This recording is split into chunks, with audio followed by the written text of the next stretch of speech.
Hello, and welcome to Sutro Sidetalk, episode 149. I'm your host, Kamran Shushtar, and with me is... James Seelig. We are here today to talk all things Marvel. At least a couple things Marvel. Yeah, all things Marvel for features.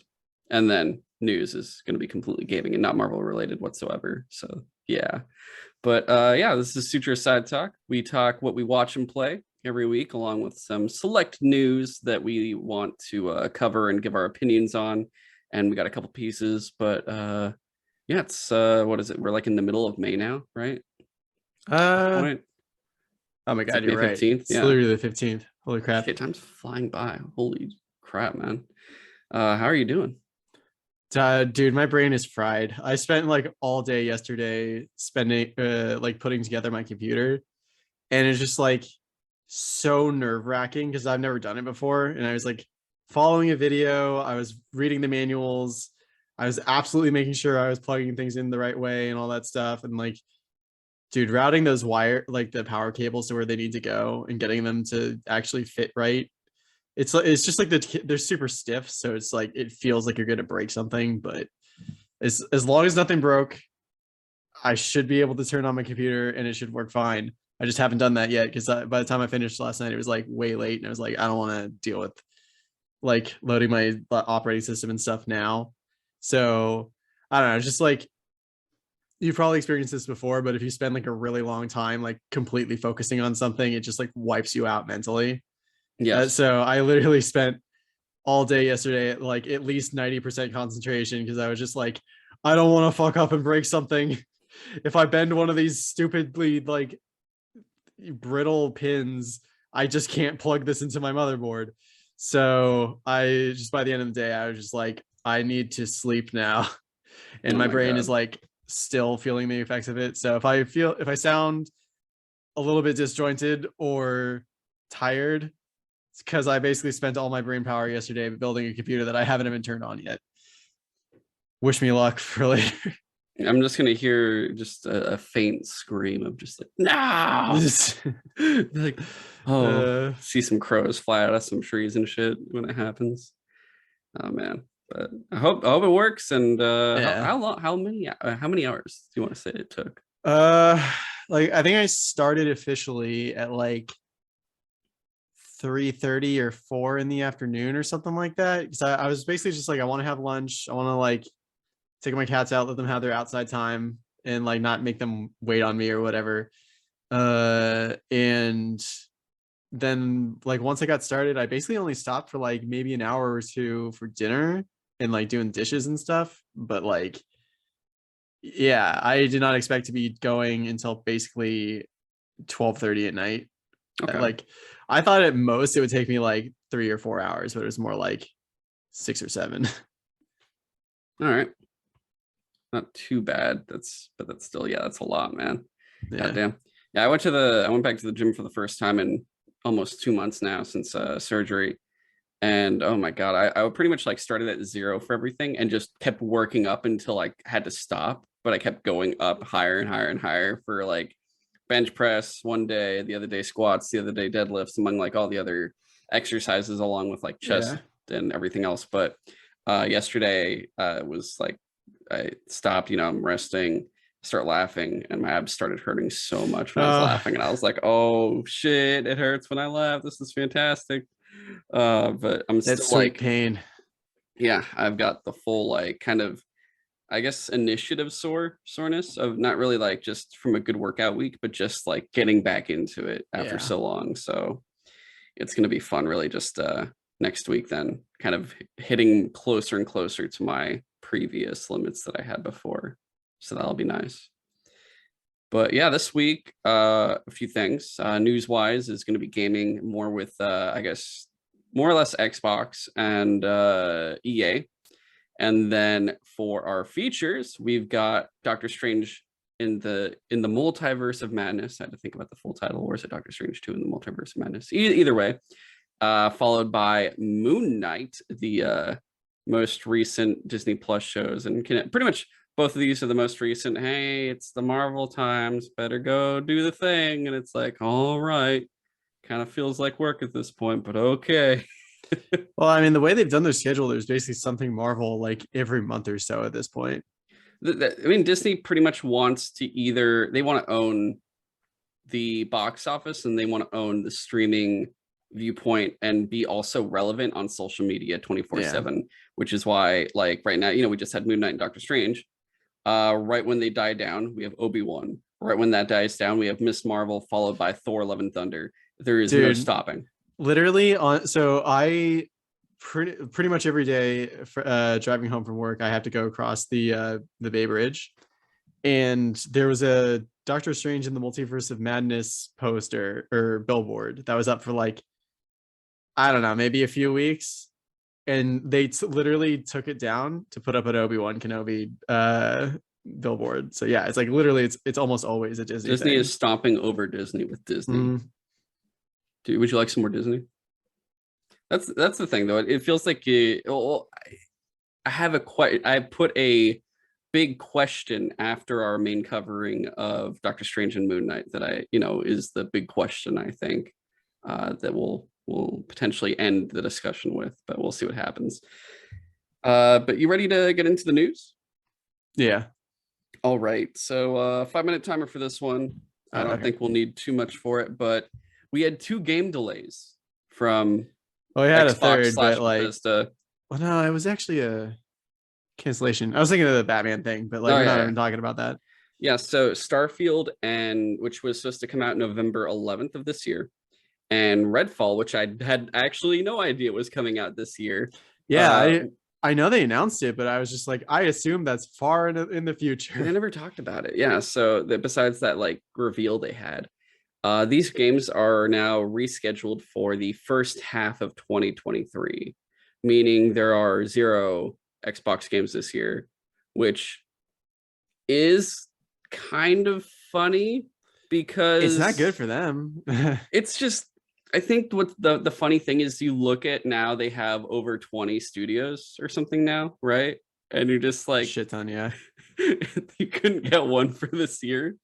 Which I'm not trying to diss on any development schedules. They got to do what they got to do, but it's just like it adds on to like what I feel like what we said before, where the in-house Microsoft studios that were originally there, that they had because like the main developers that brought their franchises like Gears and Halo to all their glory left, and then they're like, you guys are the new teams, and they haven't ever been able to recreate that hype and sales, or maybe they have created the sales, I'm not sure, but at least hype wise and like having that culture there hasn't, at least to me, been present anymore. And then they bought all these other studios one by one, or they did like giant, like, hey, we bought 6 studios that were all independent, and they've been like building up a group of developers, and now they bought Bethesda. And it is a little funny because you look at the ones, like I said, that started in-house, created in-house, haven't made a game I would consider like great at all, or even like maybe a little good, but now they've pretty much been buying. It's like they're buying games for their library. They're buying games that are being made for it's definitely what it feels like. I mean, we've both talked about how the last few Halos and Gears of War games have just been like not for us. Yeah, I mean, I enjoyed the crap out of Halo Infinite mechanically, but the story, I was just like, what's going on? I don't understand any of this shit. Like, why does it feel like you skipped an entire game? Yeah, no, it's a mess. Halo's a mess, and now it's even more of a mess. Now we've got the fucking show. But dude, how's the show so much worse than we thought it could be?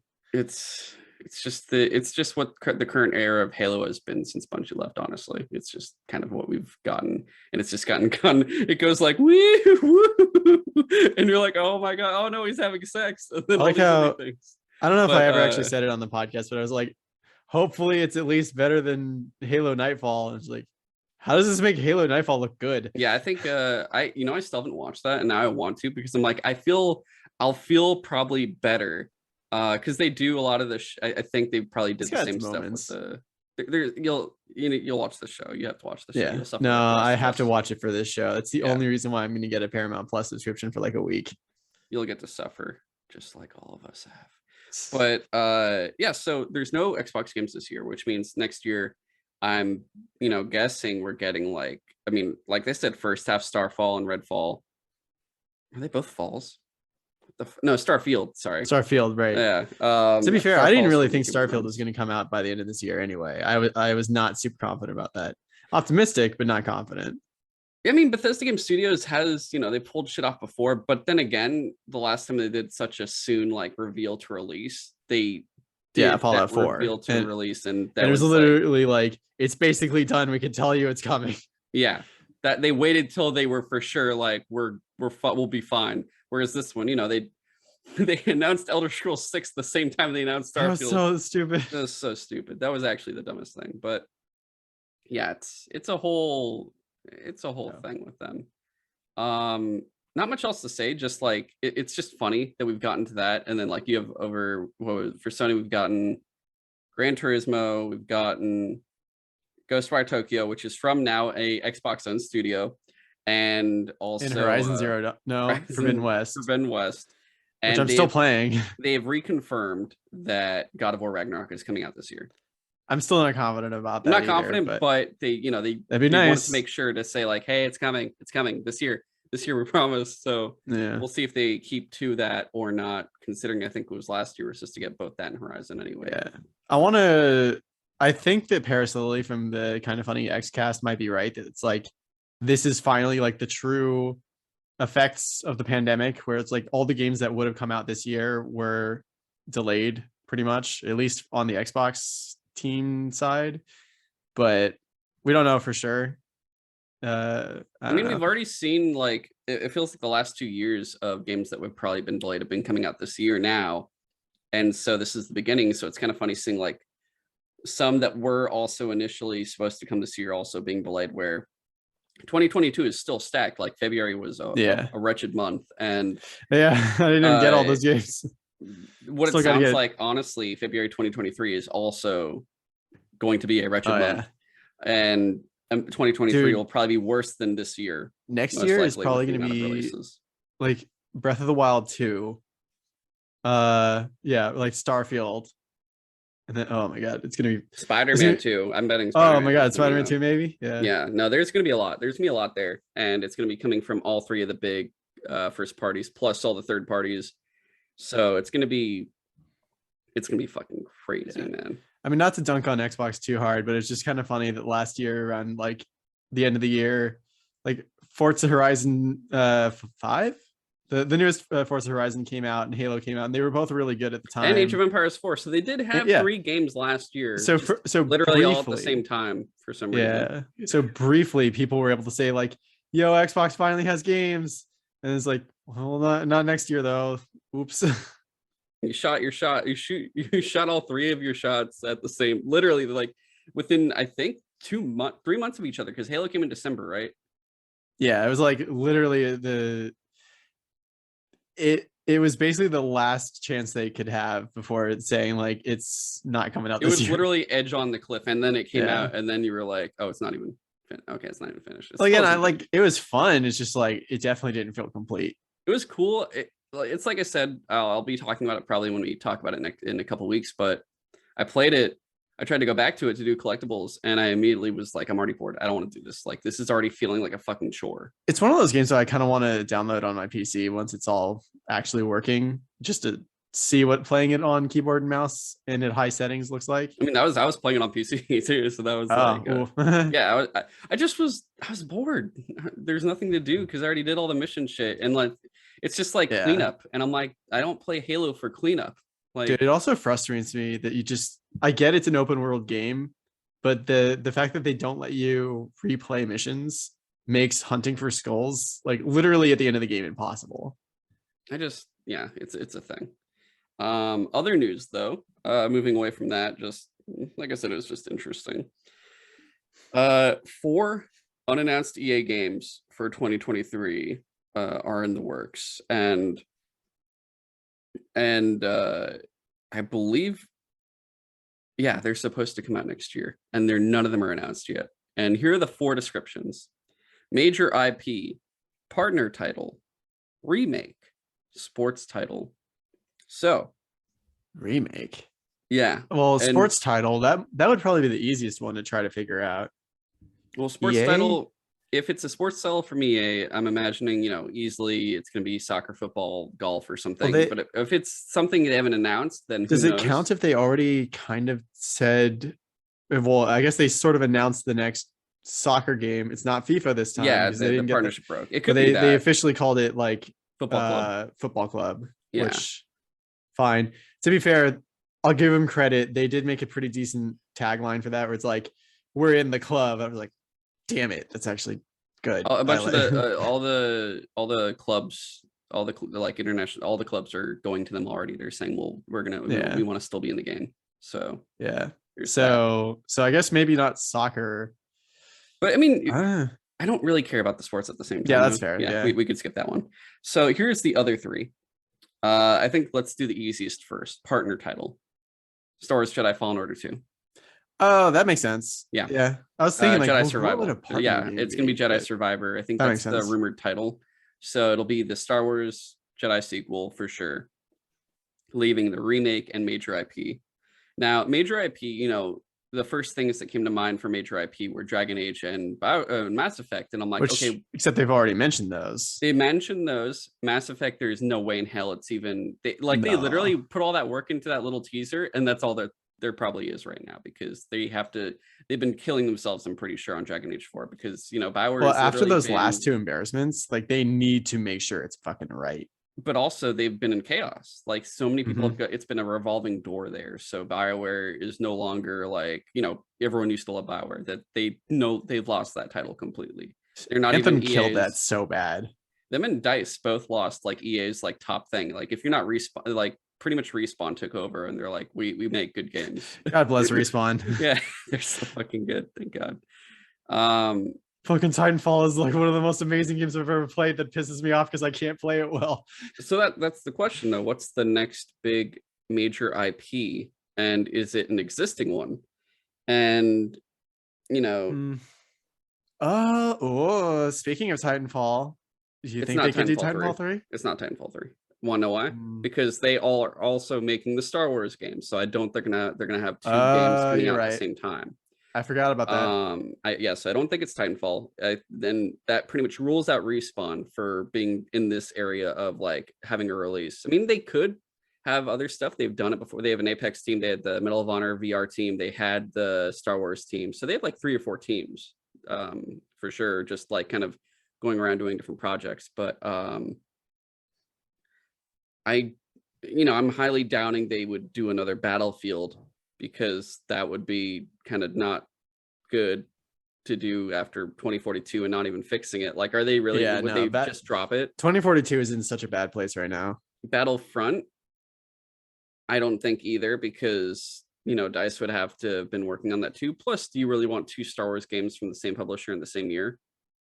So not a Some people Battlefront might. 3, maybe, but I don't think it would be a smart call for them. I don't know about Medal of Honor though. No, I don't think it'll be Medal of Honor. It could be. This is why it is so hard. It's like, what developer could even be doing it? I'm not too sure, unless it's like an EA team in Canada that I'm not thinking of. Yeah, it's hard to think of like what do you not know that's coming, I guess. Yeah. So, well, we're trying to think about that. I guess remake wise, we already know Dead Space is coming. I think an Need for interesting. Speed, maybe. Actually, yeah, Unlikely. they could be doing a racing game. I didn't even think about that. Yeah, because they did buy Codemasters, which has multiple developers of racing games and racing IP. Oh. So it could be, let's go with racing game to play it safe. It could be Burnout. Maybe it's Burnout. Yeah, I could see that. People have wanted a new Burnout for a while too. Yeah, so I'm gonna go with Burnout, and then remake. I'm gonna throw a heavy one in. Mercenaries Playgrounds of Destruction. You want that Mercenaries so bad. I want it so fucking, dude, remake that. That would be an amazing thing to remake, even though they closed Pandemic, even though Pandemic was probably their best studio, and they did a horrible job closing that. It was so just evil. That was their best developer. It can't be Dead Space because that's already announced. Yeah, that's like I said, it's already been announced. So I'm like, what would you want to remake from them? And I'm like, obviously not a Battlefield game or a shooter, probably. They could remake a Medal of Honor game. They could remake Allied Assault, but I don't think that would be. I don't know if that's something they'd want to do. So yeah, I'm gonna say Mercenaries, or maybe it would be Medal of Honor Allied Assault, or some older RPG that they were using before. I'm not too sure though. There's no way that they would do like a Dragon Age remake of Origins. Yeah, I don't know. That would be strange if they did try to do that, because it's not that old, and you could literally already play it on EA Play. Well, no, that was a PS3 360 game, and so is Dead Space. So yeah, no, you can play it on backwards compatibility. Yeah, but they could do that for Dead Space also. That's true. You literally can, like right now. Yeah. So that doesn't rule it out. But no, I'm gonna go with Mercenaries or Medal of Honor Allied Assault because I can't think of anything else right now. Watch them be like, I doubt they'd ever the first Sims game. Yeah, I was about to say I doubt they'd ever remake like The Sims because they're literally what if that's still the next big game, Sims 5? I can see that too. That could be the major IP. So I mean, people have a lot of problems with The Sims 4 just for like how money grubby it feels with like the amount of DLC there is and the amount of things that just weren't available at launch. It's like cosmetic expansion themes and whatnot. Oh, I forgot about Command and Conquer. That could be a remake they could do. They could. That actually makes the most sense as a remake that they could do because one, they're not risking ruining the franchise by making some new title that no one will like that the mobile game. People were like, yeah, what have you done to my boy? So they wouldn't be fucking up in that, and they would be bringing back a classic that everyone loves. So actually, Command and Conquer seems like the best first choice. Yeah, so I think number 1, Command and Conquer, number 2, Mercenaries, number 3, Medal of Honor Allied Assault.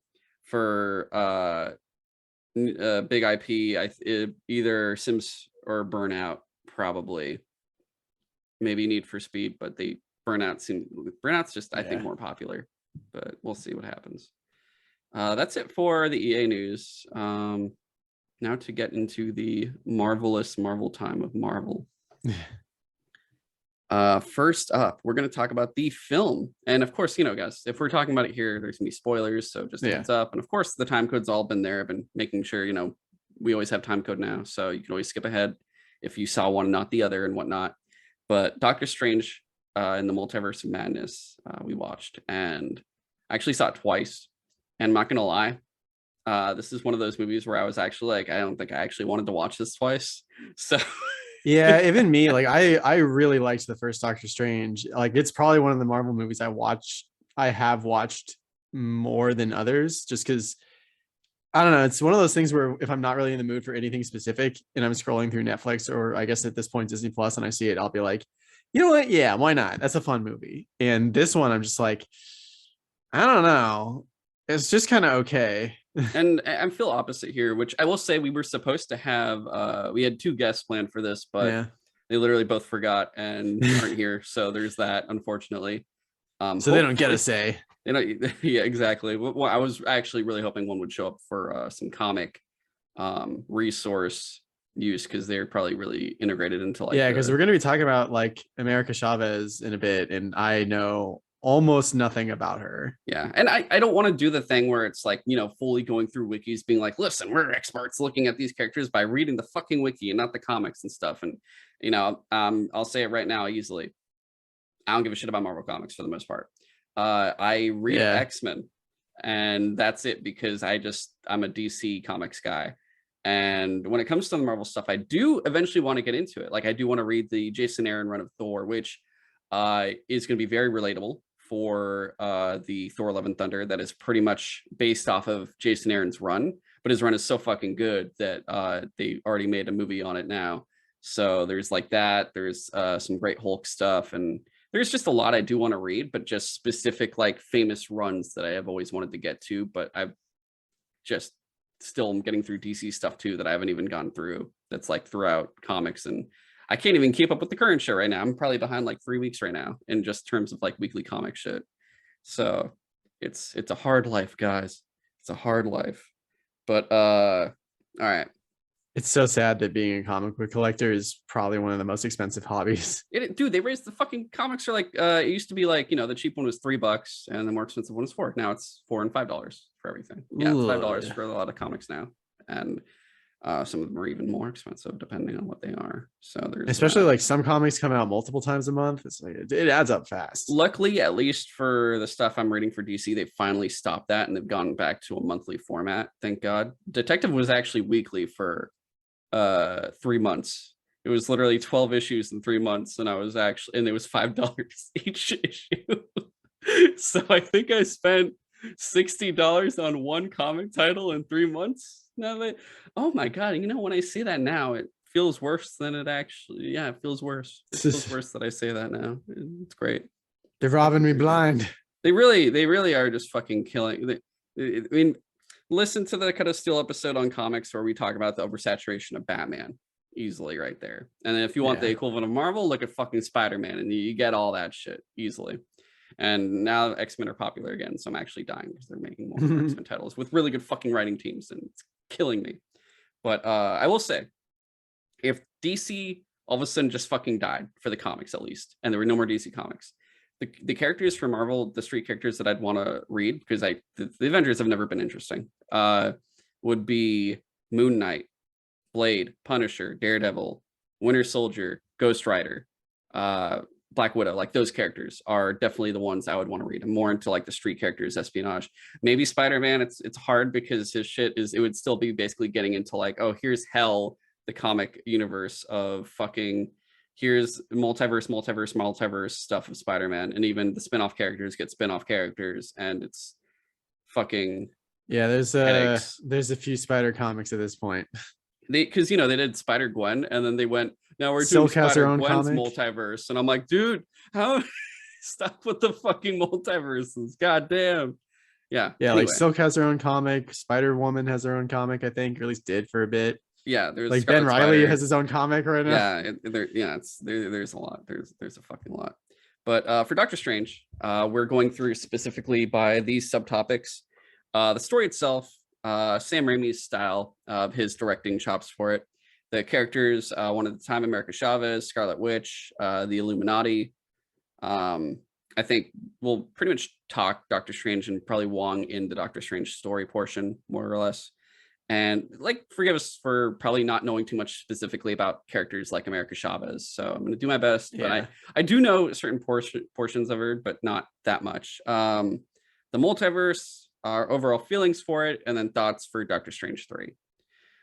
Starting off with the story, pretty much, I will say, like I've talked about this before, I was worried about this sheerly for the fact that it seemed like it would be the same as Spider-Man No Way Home, where I was more excited for the, not cameos, but the fact, I mean, more or less cameos. Like it's like, oh, I was excited for Tobey and Andrew Garfield's Spider-Man. I was excited for all the villains from the previous movies that weren't from this fucking series. And that's from watching it. And I remember looking at No Way Home and seeing the base story of Peter and all this shit with Aunt May and everything else. And I'm like, yeah, it was very okay. It was like indifferent. It was like a 5. It was okay. And at the end of it, you're like, oh, we're finally getting him potentially being Spider-Man. It only took 5 or 6 movies for that to happen.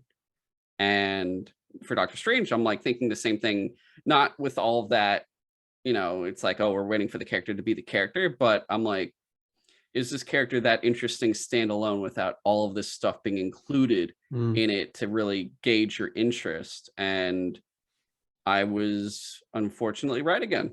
I did not care for what he was doing. And we're kind of opposites on this. I like this a lot more than I did the first movie. The first movie I thought was mediocre and very forgettable. Like I don't think about that movie at all. It's not one I even, when you say, oh, a Marvel movie, doesn't even cross my, I'll think of Doctor Strange in Avengers before I think of Doctor Strange in his own film.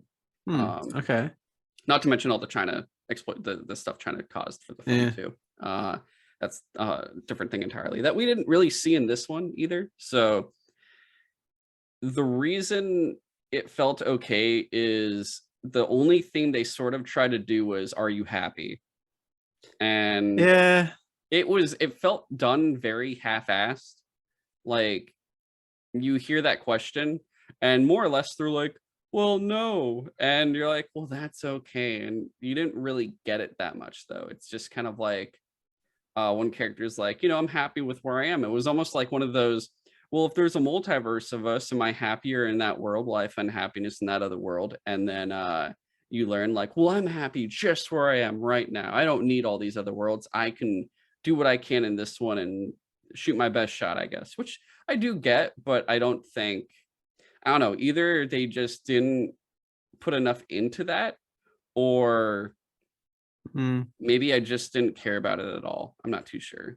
I don't know. For me, the plot of this movie was just kind of like okay. Like I get that they're trying to follow up with the WandaVision stuff of Wanda trying to find her some way to get her kids back, even though her kids technically didn't really exist ever. It just Yeah, and we'll definitely get but through all of Scarlet Witch is her own topic practically for this. yeah. But as far as like Doctor Strange like traveling through the multiverse, like I was kind of shocked how unconnected this movie felt compared to like all the other multiverse stuff that's happened recently. Because like pretty much everything of whatever phase of Marvel this is now at this point. 4. Is it phase 4? Okay. We're still in phase 4. Pretty much everything so far has been in one way or except for Captain America and the Winter Soldier. Or was that one of them? Yeah. Or Falcon and the Winter Soldier. God damn it. Captain Falcon. The except for that, like pretty much everything has been in some way tied to the concept of a multiverse and like timelines fracturing into like different timelines and stuff like that. And I just felt like this was not like it didn't talk about what happened in Loki at all, which Loki is basically supposed to be why there is a multiverse. And it just seems like no one like knows that was a thing or whatever, which I guess could make some sense. It's just it's weird that this movie title in the multiverse of madness was the first hint that we got way back in the when they announced this timeline or the movie slates that like we would be getting into multiverse stuff. And it just feels like it's all that stuff that happened before didn't really factor into this movie at all, because you just get America Chavez, who's just unfortunately in this movie mostly just like a plot device. It's just like she's how they get around the multiverse, and somehow they honestly kind of toss her around like a football a little bit, like literally pretty they much actually just kind of toss her around. like her point in this movie was to be the MacGuffin, and that was it basically. Yeah, which is kind of unfortunate. So yeah, it's just like every Marvel movie at this point, I still had fun watching it, but there were definitely some points in the movie where I was just like, wait, but why? And usually I don't have too many of those thoughts while I'm watching the movie. It's just something I'll think about later. But for this one in particular, I was just like, but that doesn't make sense. no, yeah, and I think it's just at that point where I guess they're trying to figure out like, are these characters good enough standalone to like kind of do their own form of story, or do they need all of this stuff for it to like work? Whereas, Doctor Strange, we already got his origin and stuff, and you could tell there's enough to do a trilogy of films for this guy. And for this one though, it's very much like, we need to include these other characters, because it was more like I'm gonna say, like, even though, like I said, I like this movie more than the other one, in terms of him being like character evolution, more or less, I think this will probably be the weakest of the three, because I think this is more like hey, we need you to fix your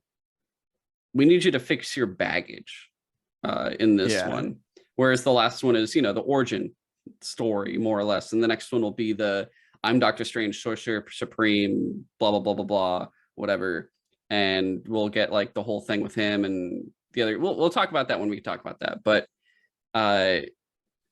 otherwise, this was kind of like hey, here's a doorway to the multiverse. Here's like your little Costco free sample, and here's Doctor Strange fixing himself and other closure of other things while just opening. It's like closing and opening doors. It feels like a transition film, if that makes sense. I It, could it see feels like that. that little like bridge film that like here's opening doors to everything else, and here's you're leaving this part behind and you're going through here. Well, what about the bridge itself? We're gonna do some cool shit on the bridge, but once you're off the bridge, you're probably not gonna think about the bridge that much. I Yeah. guess. I don't know. Does that make sense? I guess. No, it's just like it definitely kind of feels like that, especially with the first post credit scene. Like it feels like this movie was more setting up what might be important in Doctor Strange 3, or seeing as Well, how that's. connected these like properties are, like maybe in another thing. I mean, But we were expecting Baron Mordo, and we sort of get him, but like not that version of yeah, him. So that's you another think like thing. he's gonna be the big villain, and you're Yeah, like they set that up at the end of the Doctor first Strange one. 1, Yeah, and it was like, yeah, a version of him was in this movie, but not that one that wants to kill him. yeah. So well, this one also wanted to kill him, But but he goaded him into it. yeah, I mean, he was gonna vote to kill him anyway. Probably it was probably the thing. We'll get to Illuminati. I have a lot to say on That was this. definitely my favorite part of the movie, just partly because of the cameos, and partly just because it's just like, oh, we can handle your Scarlet Witch. Like, no, you can't. It's like, I think we got this. It was like, no, they really, Like I said, really, yeah, really we did have a lot not. to say on them, but otherwise, yeah, it felt very short too for the story. Like I It didn't realize did until I watched it the second time with you, and I'm like, we're already at Earth one. What was it, 813 or 838? something like that. Like, uh, I just thought like one of the funny things about the Alamo is they'll bring you your check for your food and stuff like 40-ish minutes before the end of Yeah, the movie. And so when they brought those checks out, I was like, oh shit, we're almost done. What? yeah, it's very quickly, and I forgot because I'm like, oh wow, I didn't realize we get here so fast. It's just like Fake Garden, Carmitage, or I guess New York, Fake Garden, Carmitage, Earth 813, where the whatever the fuck it was, and then fucked up place, and then back to Evil Mountain place. And Yeah, that like middle place where I guess Doctor Strange got stuck for a little bit after he killed the other Doctor Strange. I kind of just didn't factor into anything much. He fought himself for like a minute and was just like, it's I just win. it's a hey, in this world, this is what happens when you fuck stuff up, I guess. And they never There you really, go. maybe they'll talk about it in the next movie, maybe, but he mentions like, yeah, this is what happened because I lost. It's like, against who? They just like drop it and don't mention it It could have again. been King, I guess. I don't know. That's true. Maybe. I don't know. It's like one of those things where it could be King. It could also be that I just don't care too at the same time. I don't really care to find out. I don't I care think if they another answer thing that. that's bothering me is that like they keep ever They could put since that in What If, honestly. yeah, ever since it showed up in Agents of Shield, the Darkhold has been this like nebulous well, maybe that's another right word. It's been this like weird thing that exists that like they say it has like ultimate magic power essentially, but at the cost of usually driving its wielder insane. And it we don't get to really see as the viewer why it drives people crazy. Is it literally just like ultimate power corrupts absolutely, or is it literally physically doing something to them? And I was really hoping at the end of WandaVision when we saw her with a copy of the Darkhold that I was like, oh shit, she's the Scarlet Witch. Like, surely she can handle what's in the book, and she'll just be like an even better witch after having read this thing. And like, no, she just goes crazy too. I thought Yeah. that was really disappointing. Which, if I'm trying to remember correctly, Agatha Harkness had the Darkhold first, right? Was that the thing? Was that what happened? Oh yeah, that is where I forgot. That's where she got the Was that Darkhold. where she had it? That I think. was fucking. I lost interest in Wait, so I WandaVision guess too. Agatha didn't go crazy. Maybe she never read it. I don't know. I don't It's think a it hard thing. matters. I could have sworn her fingers were. I don't fucking. It doesn't matter. I don't care That enough. was a I did like that, I guess, somewhat subtle tip that like anyone who gets too deep into the Darkhold gets those like weird black fingertips. Like Scarlet Witch had it in that one Doctor Evil Strange had Strange. it. He had it. So that's Yeah. interesting, I guess. Uh, yeah, and it is a thing where that this did trick us a bit because the way they show Yeah. these Doctor Stranges, you're thinking, oh, these are two what if Stranges that we've I gotten think that's the before, other like thing. Zombie Strange from that Marvel Zombies That's why I episode. thought it was definitely going to be more connected to the other multiverse stuff, and it's Yeah, like, because you think you're nope, gonna see multiple, yeah. And the other not at being all. the Doctor Strange that destroys his own universe, but also becomes the guardian of like that little orb that houses Arnim Zola and Killmonger fighting over the fucking, what was it, the Infinity Gauntlet or something? Yeah, the Infinity Armor, sort of. The Infinity armor that Ultron had. And you're just kind of I like, love Killmonger's just like mine now. yeah, and you're just like, that sounds like a very strange, just like combination of things that's going on there. And we go through and don't get those. And it's like these very similar versions that aren't those guys. It's like, oh, here's that Strange that doesn't do that. He did some dark shit, but he's not the one that uh sucked up all these demons. He didn't. That Yeah. Strange actually, that what if one never used the Darkhold? He just kept eating demons more or less and absorbing them until he got Yeah, pretty fucked up. yeah. Did he learn how to do that from the Darkhold, or I don't know. I don't think so. I think he just like started absorbing souls. Yeah, and then I don't know. I think he just did some rituals and stuff. But at the end he was like, I fucked shit up, but I'm gonna fix it. Like he's like, I'm gonna do my penance by guarding this stuff. So I thought it was weird where I'm like, why is he all of a sudden evil again if he's guarding that kind of thing? And then Zombie Strange is just that other world's Doctor Strange that died, Yeah. and he just like I possessed did love him. that twist though. It's not exactly a twist, but that reveal was like, wait, but to dreamwalk, you need another like version of yourself to walk into. Like but you're here, so there's no one in the 616 universe. Like No one alive. no one said he had to be alive. It's like, oh yeah, there is the dead body. Oh my god. Yeah. And it worked. And then he made a cape out of souls or demons or whatever. Yeah. So that was actually, I thought that was a cool effect. Yeah.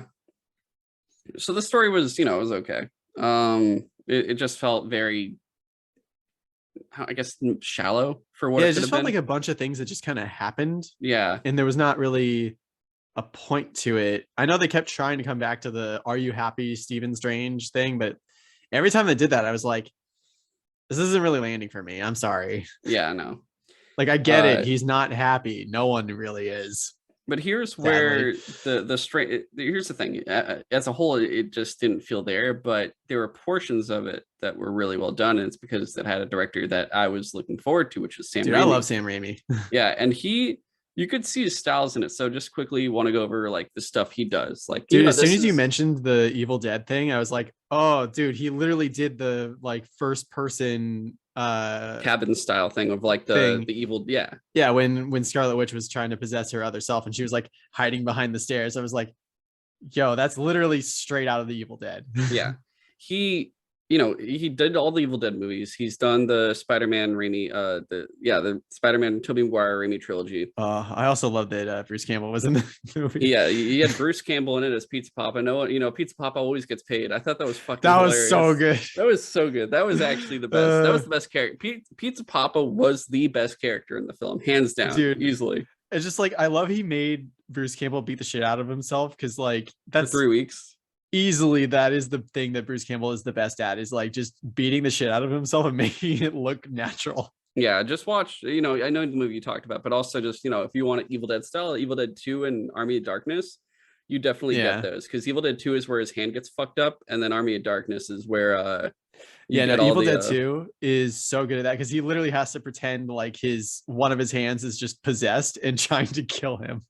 And then Army of Darkness, he has mini hymns are going around, and it's, oh my god, it's insane. Dude, that scene is so good. He just starts singing "London Bridge is Falling Down." Yeah, when he's trying to oh my god, so fucking good. But you have all that. You have the feeling of Evil Dead going through it, especially when you go through the Scarlet Witch dreamwalking portion. In the house. You have the same feeling. You have the house that's in the cabin in the forest, where you have the perspective of like the evil spirit itself kind of there, and it's first person. You have things like the photo is looking at Wanda. Yeah, that was creepy. And the thing in the mirror of her as the Scarlet Witch, and it's like she's scary in that sense. And not talking about Scarlet Witch as a character, but like when they show her dreamwalking at certain points, when they do the shadow, she looks like this monster. They try to make her Oh look yeah, like monstrous in it, and you could the tell best he example we got was when I don't know why I keep doing that. When Professor X, I keep wanting to say Dr. X. I was like, nope, that's not right. When Professor X was in her mind, yeah, in her mind, and he was trying to save the I guess that the real Wanda from that in world, that body, yeah. and then the Scarlet Witch showed up in her like Scarlet Fog, and you briefly get to see, I guess that's supposed to be what she looks like internally at this point. She is straight up just like a monster. Yeah, but like all that, they really try to do a thing where you see her in the light and she looks like Wanda, but each time a shadow goes over her, it's just like completely different. And it's hard to, you have to pay attention to notice, but it's such a great detail that he pulls off there. And like another thing with it was, this is one thing I've talked about that I don't think anyone else has noticed. I could be wrong. Maybe other people have noticed it and talked about it already, but each Sam Raimi movie, at least of these within the Evil Dead films, the Spider-Man trilogy, this all have possession as a theme going on. In all the Evil Dead movies, the evil in the forest possesses multiple characters in each of the films. It always happens, no matter what. Like you see them with the fucking crazy white eyes and they go crazy and everything else. So that always happens. And one thing I pointed out to multiple people now, and they've actually all been shocked when I tell them, and they're like, I've never thought of this, was he does that in the Spider-Man trilogy too. Green Goblin, when Norman Osborn gets that serum and stuff, he gets possessed by the serum. It creates another version of him that's basically the Goblin. Till you hear it when he talks to himself in the fucking mirror. And you get it in Spider-Man 2 with Doc Ock. Once his arms take over, he is no longer in control until Peter stops it and he's like, oh God, what the fuck have I done? And he can't believe like the arms were in control. You even seen it in No Way Home when new Peter fixes him and shit. And then in 3, both Peter and Eddie Brock get possessed by Venom, like literally a physical possession, but still a possession nevertheless. And all of those things, count as possessions. And it's something you don't think about. It's like, oh, all the villains are literally guys that are being taken over by something. It's not of their own potential free will of doing so.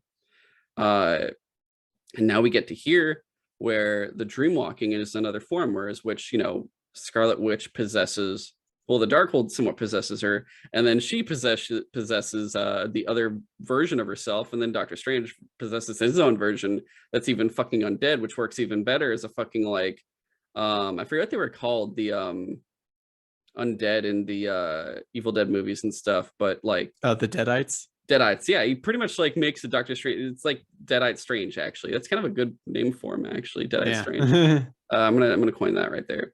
And you even have the Necronomicon more or less in the movie as the Darkhold. Like that is kind of pretty much the Necronomicon. So the Book of the Damned. Yeah, he gets all of these things in there, and you feel Sam Raimi's footprint, which like I said, those are all the most compelling portions of the movie, which makes me think of one thing for the film.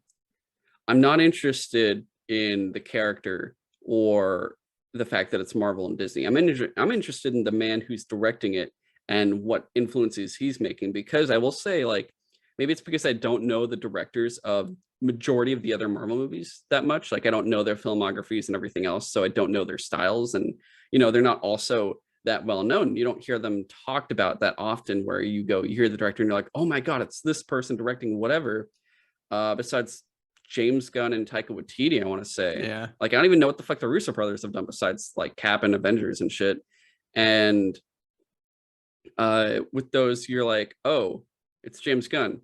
He's gonna do some fucked up shit, but it's Disney, so he's doing PG fucked up shit.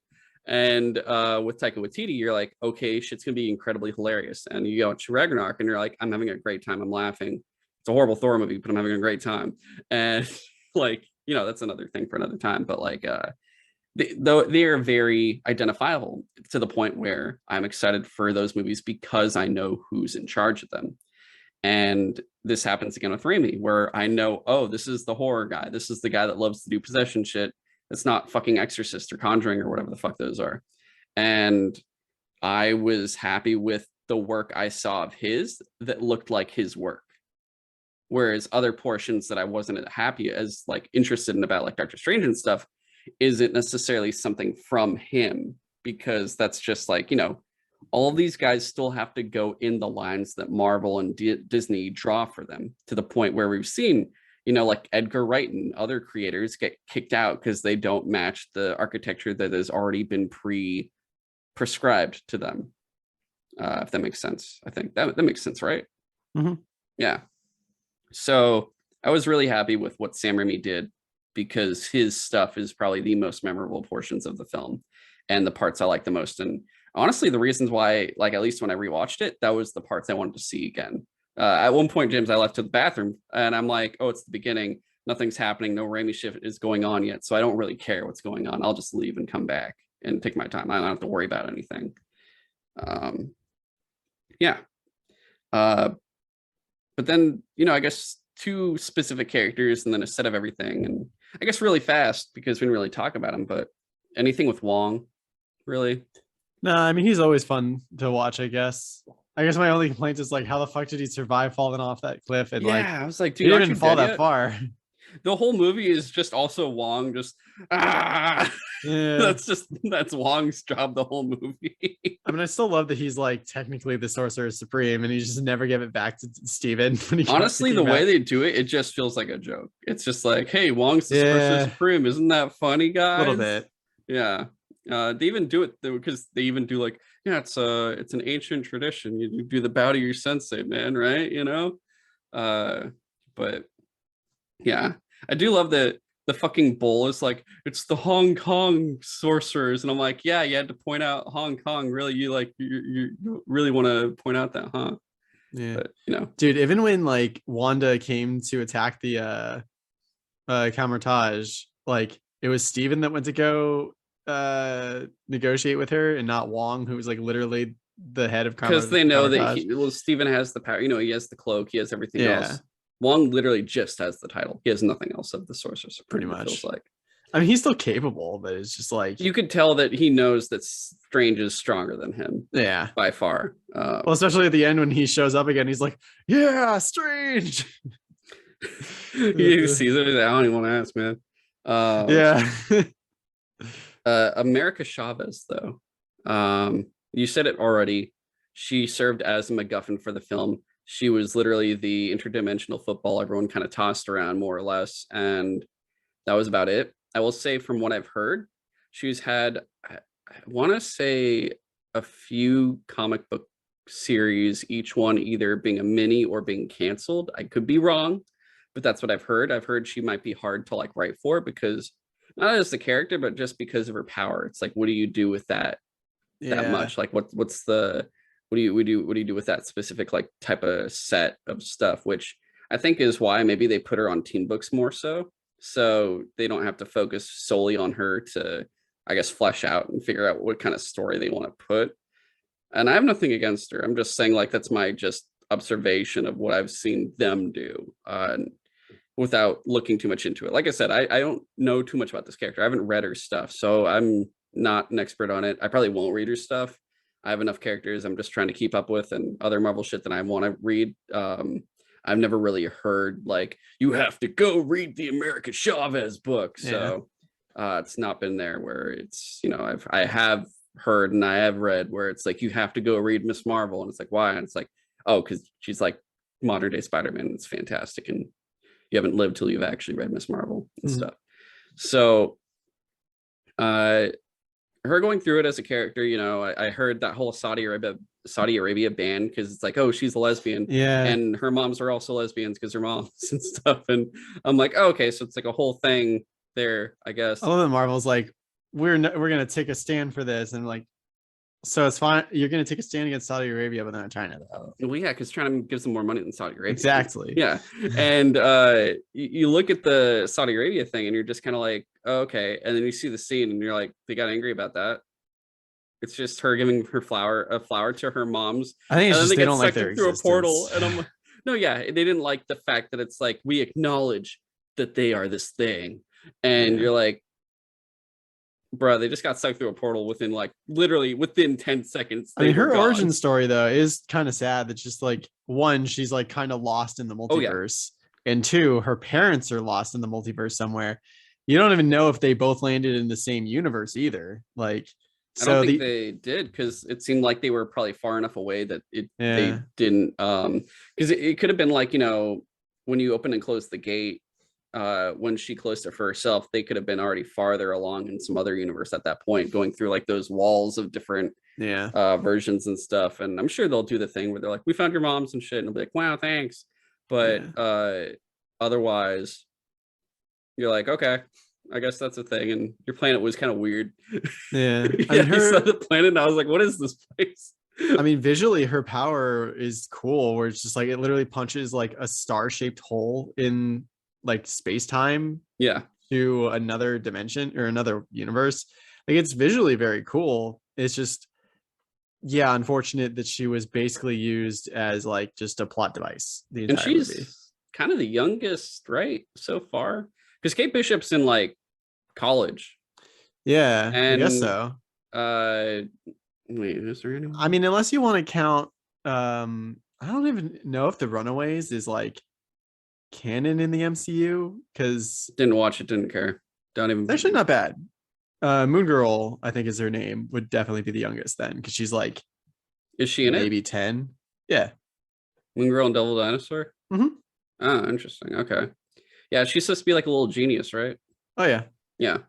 But yeah, Like otherwise I think literally one of the most intelligent people in the Marvel universe. She's just also super young, so no one like believes her.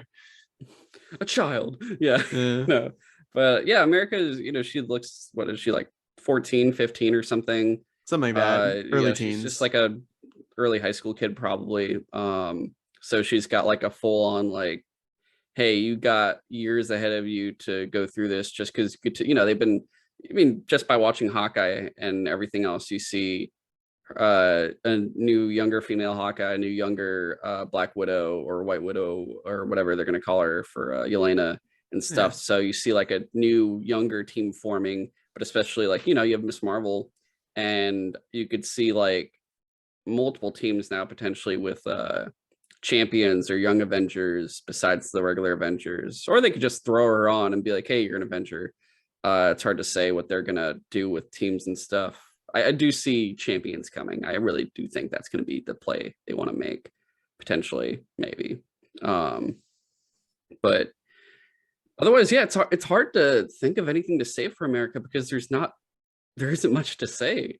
Like the whole thing was, you know, I don't know how to control my stuff, and you know, I've just been kind of going And then between. Doctor Strange said, "You can control your powers." She's like, "Maybe I can."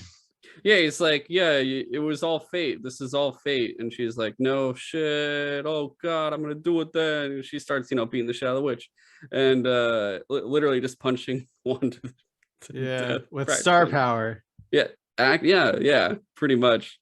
So yeah, it was, you know, she's fine. There's nothing really special about the character, at least in the movie. Like I said, never read the books, so I don't know anything else about her. But I'm sure she'll be much more fleshed out in series or other movies that she'll show up in. At most, I think she'll get a short Disney Plus series that does more multiverse exploration. Otherwise, I don't see her being a main character, more as a supporting role for other characters or a member of a team, most Yeah. likely. Yeah. But more importantly, I guess, Wanda, the Scarlet Witch. This was for me probably the best character in the movie because we have like a complete, I don't want to say 180 from WandaVision. It's more like a 90-degree angle because she was already pretty fucked up to begin with. And Yeah. yeah, I don't know if I get people angry saying this, but yo, she was fucking crazy. And like she Multiverse of Madness is like, yo, Wanda's pretty crazy. This was like that scene where you see Wanda doing shit and you're like, this is a load of barnacles. Like, Yeah. oh my God.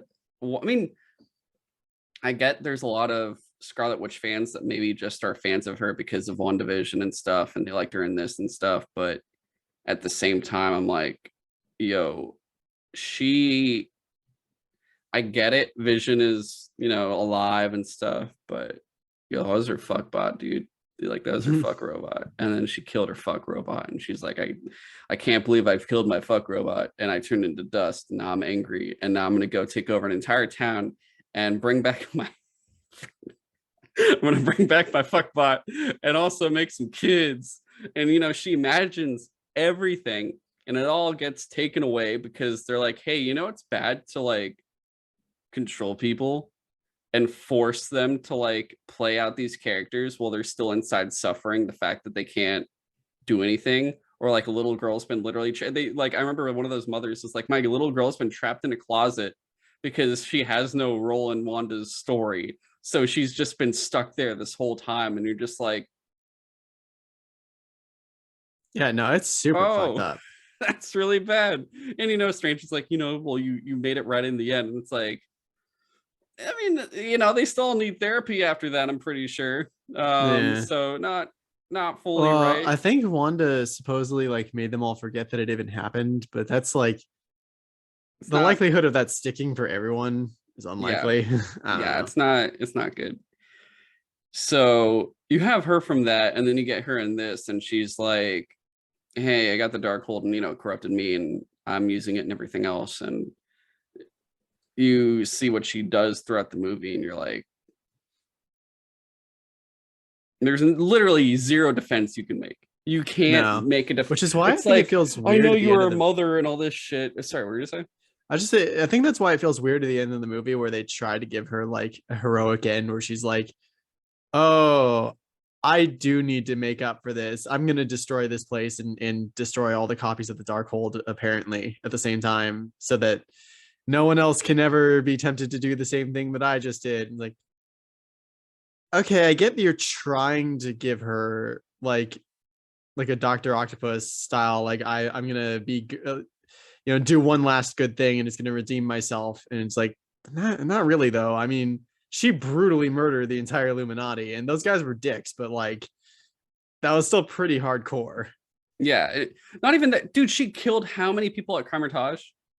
Oh God. Yeah. You literally see arrows just like pierced a bunch of people. You see people that were she literally incinerated people. She burned people, and you're like, but she's a tragic character. And it's like, okay, so, and maybe I'd feel a little bad if her kids were fucking real or Vision was a real person, but they're not. Yeah. Well, I guess it's like, it is possible that there are other universes where Vision didn't die. Yeah. And like, so she was able to have those actual kids for real.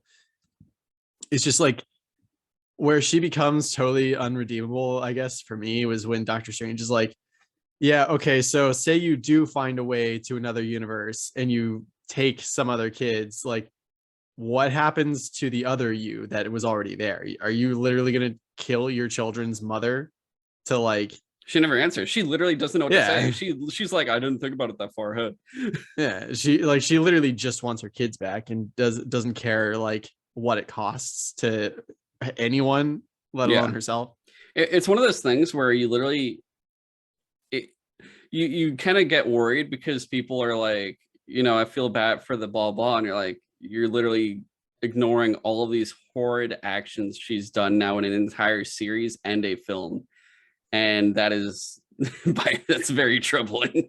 But that's also why this character is really good, because the Sam Raimi turned her into not just a villain, but a fucking monster. Like he turned her into a monster. She was supposed to be scary. She is taking over another version of herself. She's basically the boogeyman. She comes through a mirror disjointed and rejoins herself. Fucking horrifying. That was like, oh, that is incredibly Evil Dead. I am highly enjoying this. Goddamn. Dude. And those dudes that were sucked through the water, they're dead. They're also dead. Everyone's fucking dead. I don't know which death of the Illuminati I find more disturbing, like Black Bolt's, where she basically got him to like accidentally explode his own brain because his like shout backfired, because it's just like it was weirdly graphic the way his skull kind of just collapsed. Yeah. Or how she literally like kind of slowly unraveled Doctor or Mr. Fantastic, in how like he just screamed as his head was being unraveled. It's like that was pretty bad. Yeah. And I guess to get to that in a sec, but like I think Wanda as a villain, just her in this movie as a villain, was more interesting than Avengers, what is it, Age of Ultron, Civil War, Infinity War, Endgame, and WandaVision put together. This was much more interesting. Yeah, they did a very good job of making her like an unstoppable force. Yes, they remind you like, hey, here is one of the most powerful beings in the MCU, but she has a personality, and you're like, what about Captain Marvel? She's so boring. And it's true. Like those are probably Captain Marvel and Scarlet Witch are probably like the two most powerful characters. And Scarlet Witch, like at least for this one, they give you the full like, yeah, so this is what she can do, and it's like, what if she does worse? And you know, she does the whole like, I'm being reasonable, and that's highly enjoyable the way she says that. You're just like, oh my god. Like, I love that she's like, I literally could have come for you myself at any time. It was nice of me to send demons after you first. And the fucking every time she's like, what would she say? Like, I'm not evil, I'm not crazy, I'm a mother or something. Every time I heard her say I'm a mother, I just felt like her eyes were just twitching like psychotically, like I'm a mother. And I'm just like, for some reason it makes me think of Steppenwolf going like mother. Oh, from the fucking Justice League shit. God. No. But no, she was really well done. I really Elizabeth Olsen, sorry, I blanked out her name. She did a fantastic job. Did such a good job. And I know she said there was a recent article saying like, you know, the MCU kind of fucked her up. I mean, fucked up her opportunities for other films because of the contracts that were existing. So now, you know, she's free to do other shit, which is good, because honestly, after this, I could see her doing some awesome, like, just not independent stuff, but like basically not anything, not cape shit, like just she could literally do anything. Yeah, she could do anything. And I'm looking forward to potentially like actually being like, oh, hey, this movie stars Elizabeth Olsen. I'd be like, oh, cool, I want to go check it out. Maybe it is a thriller. I would love it if it's a thriller. I would love to see her in thrillers now. I'm like, that would be a really fun time. But yeah, she did a great job as that version of herself. She did a good job as just actually being a mom who's like, I'm Scarlet Witch, but I'm just like a mom. And you know, please leave my kids alone and stuff. Yeah. And I think, I don't know, did you like, so this is just costume talk for a little bit, for a few minutes. Did you like this outfit the most, or her ending outfit from WandaVision the most? Because I think the big difference was the ending one from WandaVision. She had like it was like a sleeveless. I'd have to look again, because I honestly did not notice that there was even a difference. I thought it was the same costume. Now this one was definitely more. This one felt more menacing, if that makes sense. I don't know how to the one in this movie for sure. Yeah, it was really cool. And then Doctor Strange, we had what, 4 outfit versions? I get. Well, yeah, like there's the one in the beginning. There's the regular version of him. There's Zombie Strange. The Zombie Strange. There's the evil version of him, and then there's the corrupted version that kills Thanos. That you also briefly see that doesn't even have a beard or anything. He's just fully shaved. I honestly, design-wise, I actually like the first one the most. The one that was running through with America. He looked really cool. He looked really cool with the ponytail. Like I was like, well, that and like the white streaks went like all across his head. Yeah, and like he had an interesting like blue and like yes, I forget what the color of the highlight was, but like it was different enough that it was like, oh, that's cool. I like it. I really like that one a lot. That was really cool. That was the fucking evil one. All those dreams where you're falling. Yeah, that was probably me. I was like, oh. And I love that they're straight up just like, well, so dreams are a view into your other selves in the like across the multiverse. Like, wait, like every dream? Okay, sure. Why not? Dude, yeah, it's funny because Evil Strange and Scarlet Witch, that whole time anytime they talk or they think they're normal, you're just kind of like, I'm gonna leave the room now, guys. So, you know, it was a little too crazy for me, man. I will say too, for Scarlet Witch's shit, which part was I just thinking of? I was thinking of something There was, oh no, it was for Evil Strange. When he's like, you could give me your Christine, and he's like, Yeah. I don't think she'll like them. He's like, no, oh okay. Yeah. Didn't think so. I like that part a lot. I don't know why, but it was just so, he's just like so just done with everything, where he's just like, oh, I tried. But speaking of the Illuminati, or AKA the well, I learned that Earth is just a bunch of assholes. It's like whether if you want to describe the comic book Illuminati, it's like, oh, it's like all the big brains from throughout things. It's like fucking Namor, Black Panther, Professor X, Mr. Fantastic, Doctor Strange, Iron Man, maybe sometimes. And they like decide all these crazy things, and they're known for like all this cool stuff. And you're like, whoa, that's crazy. And they don't always agree, I don't think. Like I think Professor Xavier and Mr. Fantastic have it at odds, and Namor and Black Panther obviously have it at odds sometimes too and stuff. But you get this one instead, and you're like, wow, I've never met a bigger group of assholes in the MCU until I met this in Illuminati. Yeah. And ironically, so okay, you have Baron Morju, who is like good but an asshole. You have Professor X, who has the yellow chair from the cartoon. Loved that. That was a great yellow chair. You have Captain Carter, who isn't the what if version of Captain Carter. Yeah, it was interesting. It was like just Captain another Carter. Captain Carter. And she kind of also was an asshole, because he just says one thing and she fucking tosses her shield at him, being like, hey, shut the fuck up. And you're like, yeah, why are you such an asshole? You had Black Bolt, which was the same actor, I forget his name. Yeah, I thought that was cool. Show. It was like literally the same guy from the show that like I feel like I'm the only one that actually watched that show. Yeah, like and it was kind of just okay, but it was still cool to see him back, and like with the comics accurate costume too. Like that was he an cool. asshole? Was he an asshole in the show? Not really. No, man. In this movie, was he an asshole? Because he kind of was just like, hey, listen, buddy.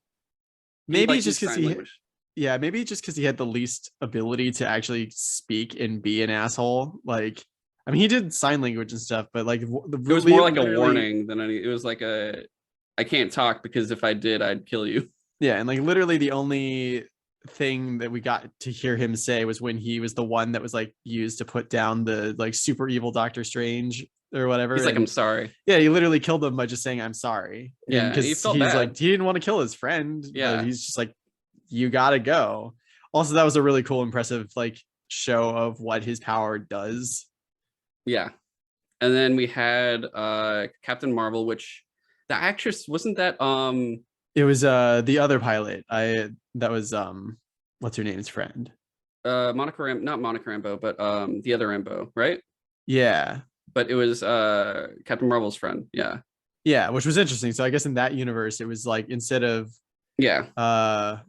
Carol Danvers getting exposed to this stuff, it was like the other one. Yeah, it was. The name started with an R or an M or something. Maybe I don't remember. But she was also in No Time to Die. She was she was the new 007, which I loved her in. That was really good. But for this, I don't know how I didn't remember that. Maybe because I just don't remember most of Captain Marvel. But I literally was just like, well, in this one, she was the biggest asshole of all assholes. She was the farthest asshole, because she's like, oh, we can take care of your little witch, and I'm gonna vote to kill you. She's like immediately like, I'm gonna kill you. I'm gonna fucking kill you to Doctor Strange. And you're like, you don't even know what the fuck is wrong with you. And then of course, last and certainly not least, John Krasinski's Mr. Fantastic, who wasn't. That was so awesome. He wasn't really an asshole. He was just kind of he was the collected one. He was the one that's like, listen, this is just from our experience. We've had this kind of thing. It's like, hey, the last time we dealt with one of you, we had to deal with like two universes like collapsing in on each other, or at least one. Yeah, and like, all just to kill Thanos and stuff. So it's like a whole issue there and stuff. So that was interesting, but yeah. Is it bad if it's weird because when you watch all this and you're like, okay, these are all these versions of characters. They're not our versions from other things, especially or even the ones that we'll get like later, maybe. Yeah, like Professor X from Fox. this is a different version of him. So you're like, okay, but she takes them all out one by one. And I'm not gonna, like, I felt bad for just two characters. I mean, like, in the beginning, I felt bad for I Black didn't want to Bolt. see Professor X die. Yeah, that stuck for Professor X. I mainly felt bad for Professor X and Mr. Fantastic. Yeah, dude, that was so cold though. How Wanda was like, "Do you have children?" Like, yes. He's like, I have children of my own. I Oh know what it yeah, feels that's like. like. And she's like, is their mother still alive?" And he's like, "Yeah." Like, good. They'll still have one parent to like raise them. Like, oh shit. Yeah, you're just like, what the fuck is wrong with you? Holy shit. She's like, I would never hurt anybody. And you're like, okay. Yo, lady, you murdered like a bunch of people getting here. What are you talking about? You're literally still sitting in Camertage surrounded by dead bodies. Yeah, so you're just like, oh, okay. And then, like, I felt like, for Black Bolt, I just instantly thought of Neo from Matrix, where it's like, Mr. Anderson, how are you? I just didn't expect his like scream to like bounce back into his own skull or whatever. My initial reaction in the theater the first time I saw it with Black Bolt was, at first, was like when he took away his mouth, I started laughing because I thought of the Matrix, and then he just blew up. So I was like, oh shit, dude. Yeah. I just was like that out loud. I was just like, oh. It was so fucking funny. It didn't help that Brandon was next to me, so we're both fucking laughing, and everyone else is just like, oh, and we're like, but yeah, with Mr. Fantastic, that was actually just that was horrifying. I felt horribly bad. I'm like, dude, don't do that to John Krasinski. He gave his life to save his kids in the Quiet Place. Don't do this. Somehow I feel like Captain Carter got off easy by getting Captain Carter got off incredibly easy, but she was like, oh man, she was one would say Wanda was too much for her. She split her in half. Yeah. Oh no! Oh no! I made a great pun before for it. I was like, "Yo, Captain Carter didn't even make it to halftime. She didn't make the cut. Yeah, she make the cut through half exactly."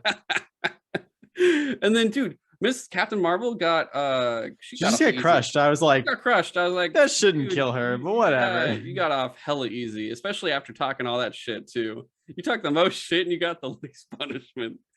And then, yeah, Professor X, I felt really bad. He like died in the astral plane. So. It doesn't help. The last time we saw him, he got killed by young Logan in Logan when the clone came for him. So the CG Arnold Schwarzenegger Logan clone.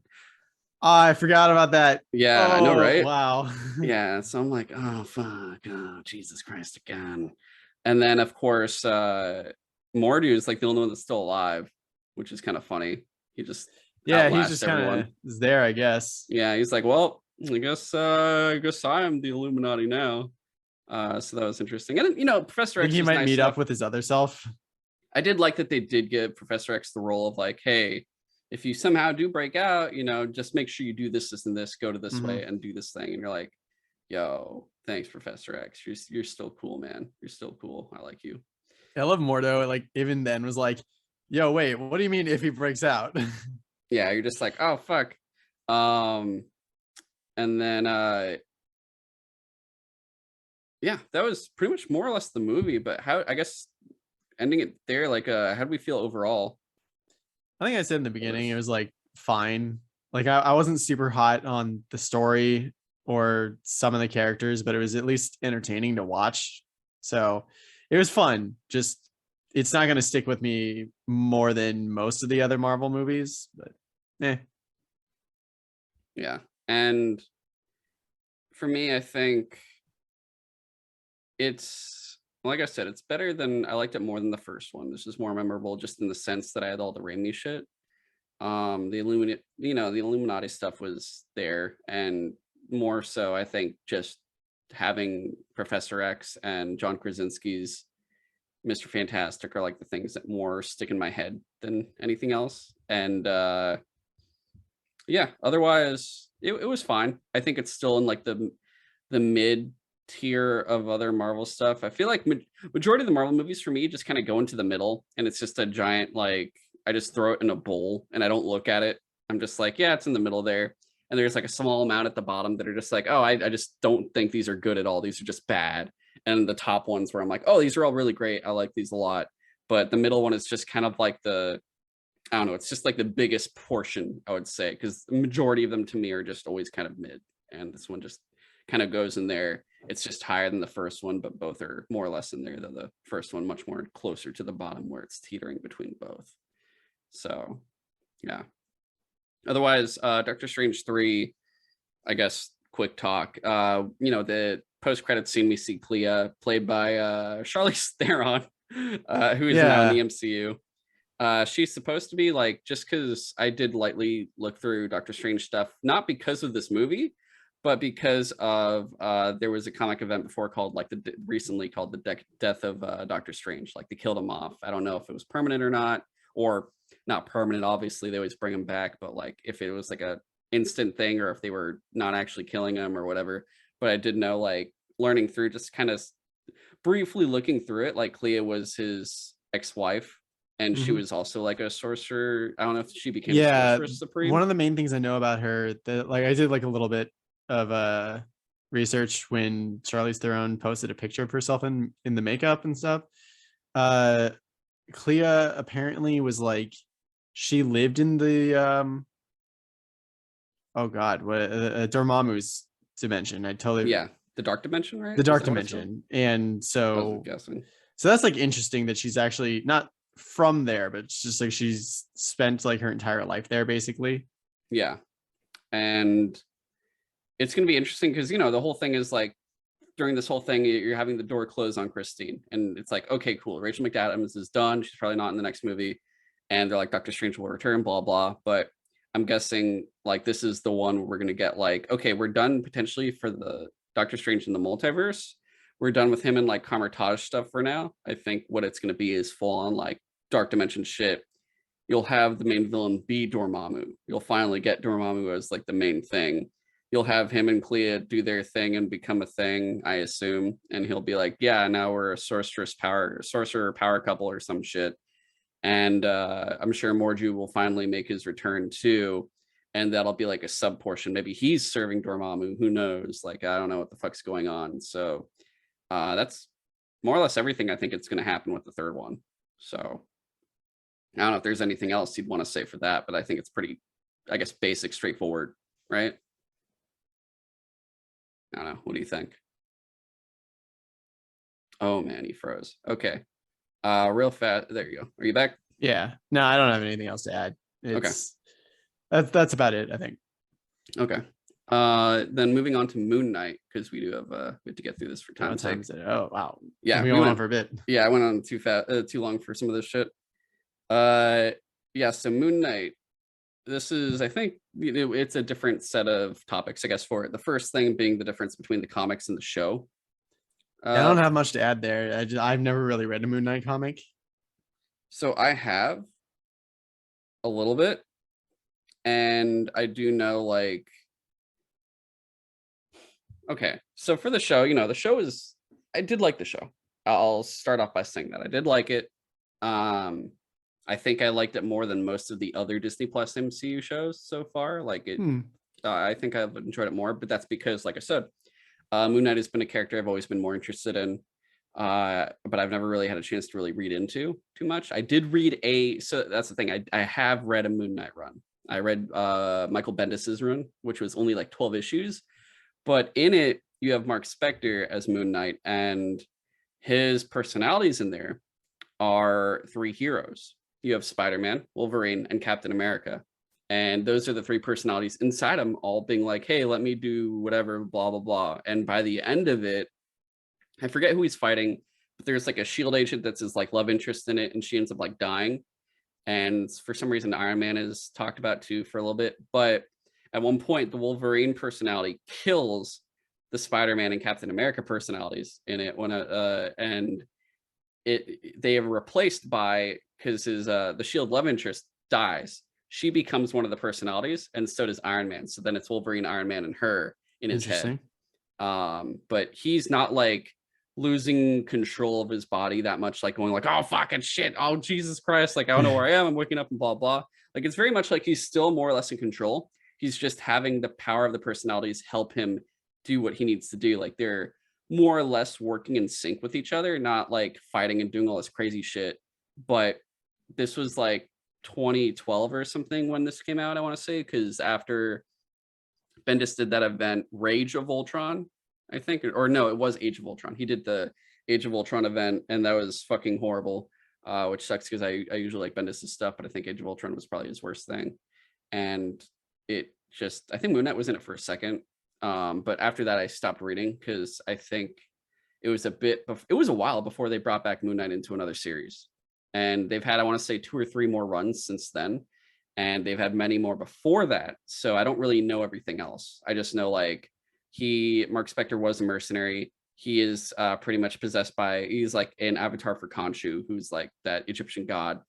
And in the comics, at least from what I've seen, just like kind of keeping small tabs on things, just like I find out about Jason Aaron's run of Thor and whatnot, and Mighty Thor and all this shit, just from kind of keeping up with comics at like a base level for Marvel, is like Khonshu becomes like a main villain to the point where it's an event where it's like literally the Marvel universe or like the Avengers and shit versus Khonshu and Moon Knight.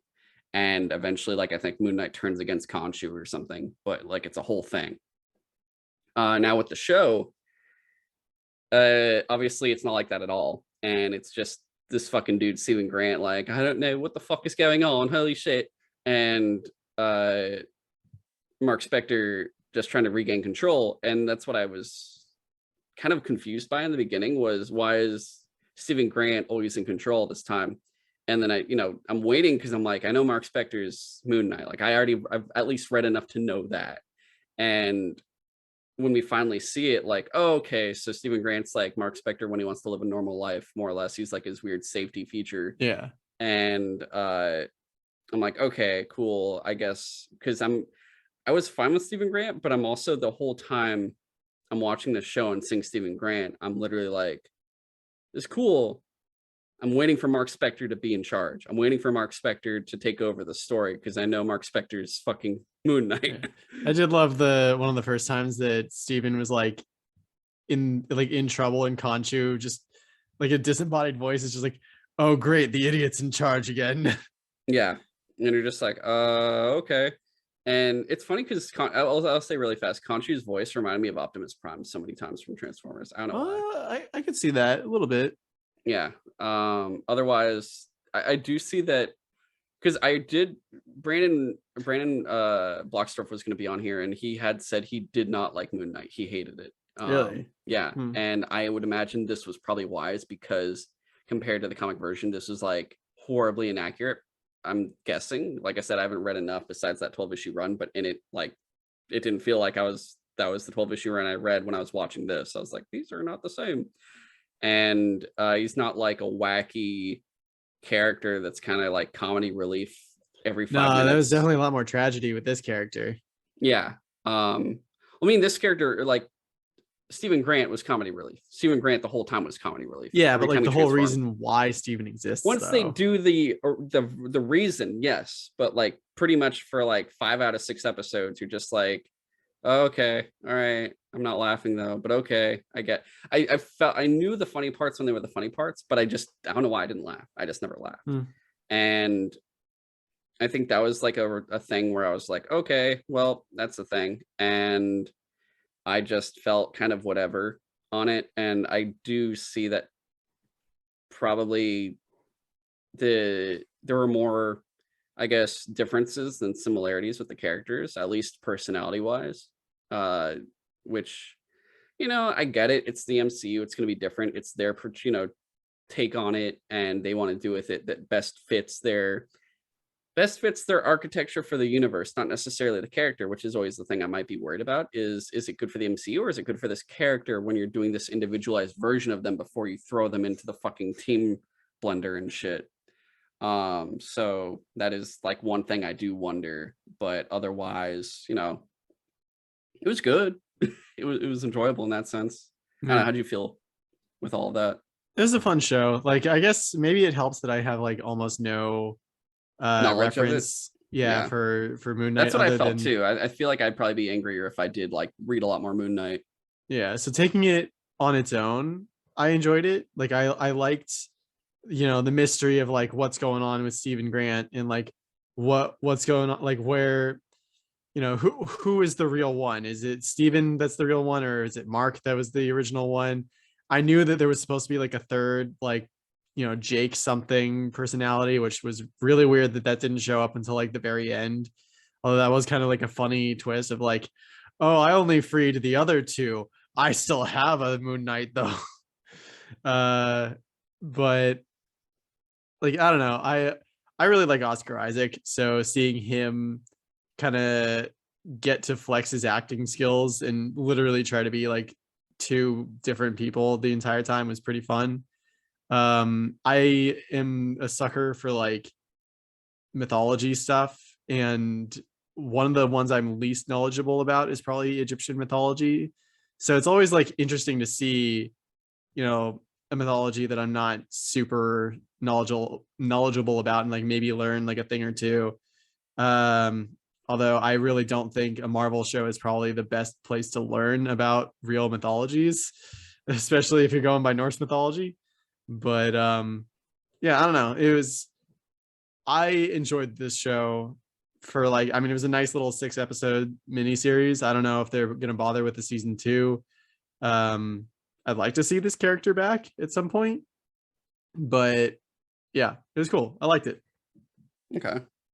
And looking more, I guess, specific like his personalities, we know there's 3. There's Mark, who's the main one that we didn't honestly get as much of as I thought we would have. And we had Stephen Grant, who seemed like the main personality for a lot of the show. Yeah, I don't understand how Steven has such a like well-established life if he's not like the main like personality. I don't fucking know. And then you have Jake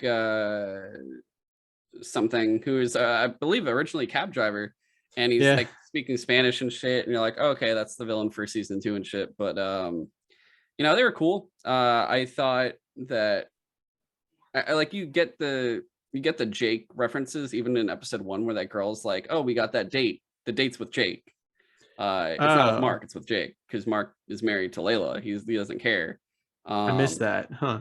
Yeah, so the Jake's that's like the first time you see it, and you're like, because at first I thought it was Mark, and then once they start the first time they did the wait, was that you? No, I thought it was you. I forget which episode it was. The first that one was the first evidence that there's more than just the 2 of them. Yeah, and I like, once you show Layla's his wife, then I was like, it doesn't make sense then why he was with that girl.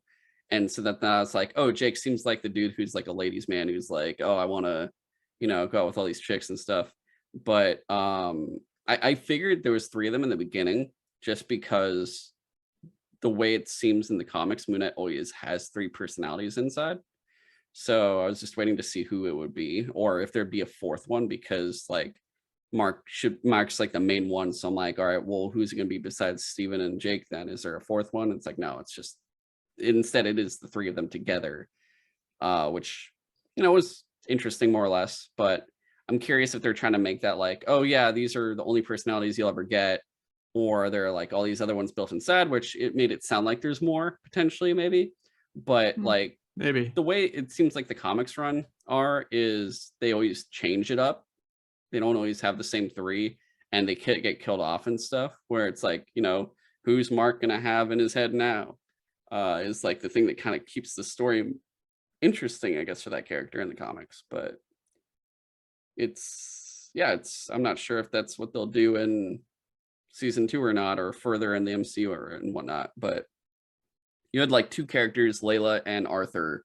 Layla being the Scarlet Scarab, which is new, because I had to look that up, because I didn't even know it was a reference to anything until Disney posted a picture of like her with the. I do think that the wings being like part of swords is pretty cool. Oh yeah, like the character design was fine. It was just I was like, I don't even know who the Scarlet Scarab is. What are you talking about? I did, and I'm just like, Blue Beetle, dude. Yeah, no, I literally I searched Scarlet Spider on Google, and the first things that came up was from the Blue Beetle comic, and I was like, yeah, because there's the evil version of Blue Beetle, Scarlet Scarab, and it's even in like the fucking Batman cartoon where he goes to the like crime syndicate Earth, and there is Scarlet Scarab, and I'm like, yeah, I thought I knew the Scarlet Scarab and Scarlet Scarab's DC. What's going on here? And you see this, and it's like, oh, there was other versions though for Marvel, but they were like, it looks like villains more or less, or like ancient Egyptian guys and stuff. So I was like, oh, so they made him a female character this time, which I don't know if Layla's in the comics or not. I didn't look that far into it, but at least for Scarlet Scarab, she was never Scarlet Scarab, I think, ever in the comics. But now I'm sure they'll make her that in the comics because they try to make the comics reflect the MCU a lot sometimes, at least in terms of character popularity, which, you know, DC does the same. They've been like pushing Black Adam a lot recently more than before.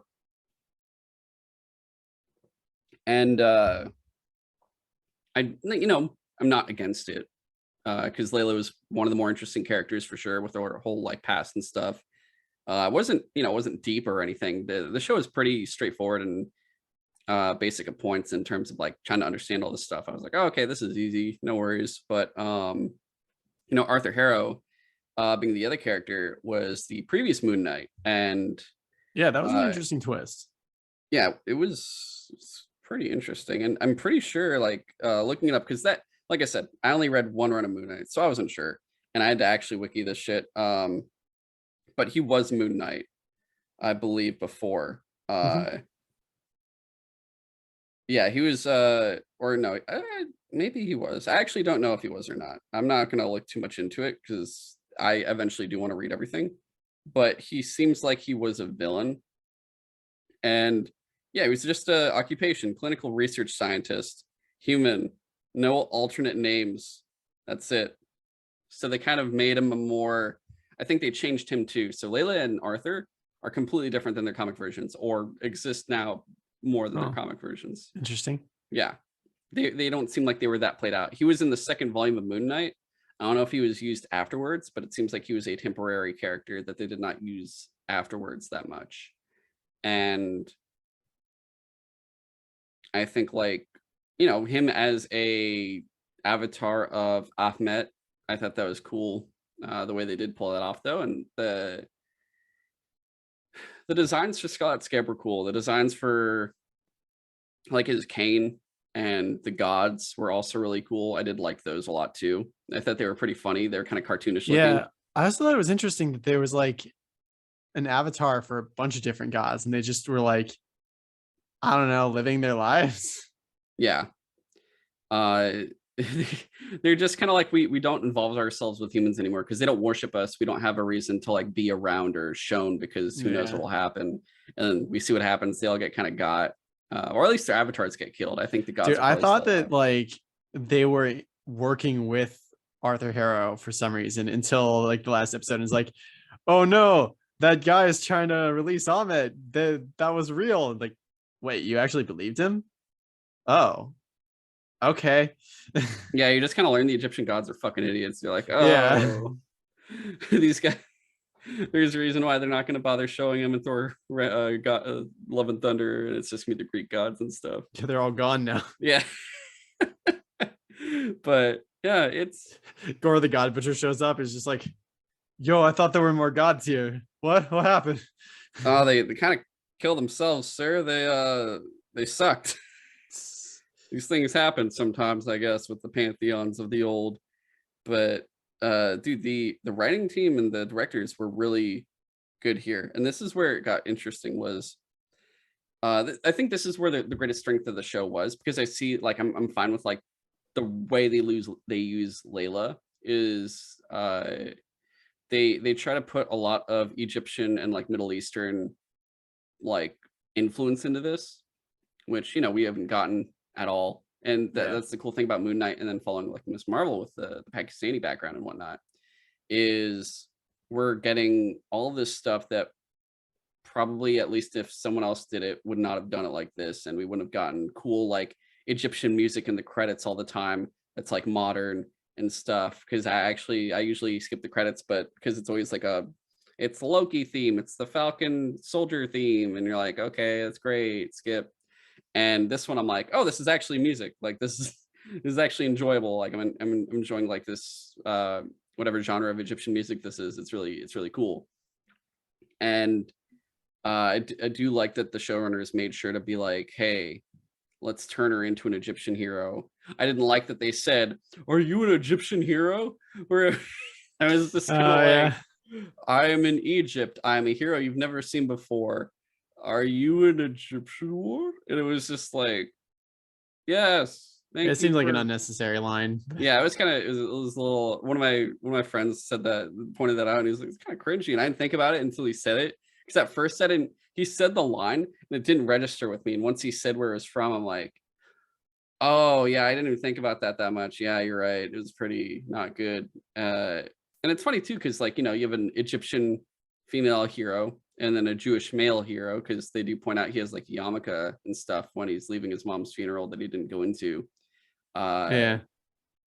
and I think it's cool that they do that. And I could see the reason why they do that, because Layla's actress is also half Palestinian and Hmm. she plays an Egyptian character. And Israel had a war with Egypt, which they took, I believe, the Gaza Strip, if I remember correctly. And they, Israel, Palestine, enough said. So it's interesting they have like two characters united like that. And I see what they're trying to kind of pull off there a little bit, where you're kind of getting some Judaism and Islam without really throwing in the Judaism and Islam, like not explaining it, just going like, hey, just like, so this is what he is. So I did enjoy that. So at least culturally wise and like that kind of area, I thought they did a really good job fleshing out like, hey, this is Egypt, and not like, here's real looking Egypt. Like they even have like the dude walking around selling the drinks and stuff.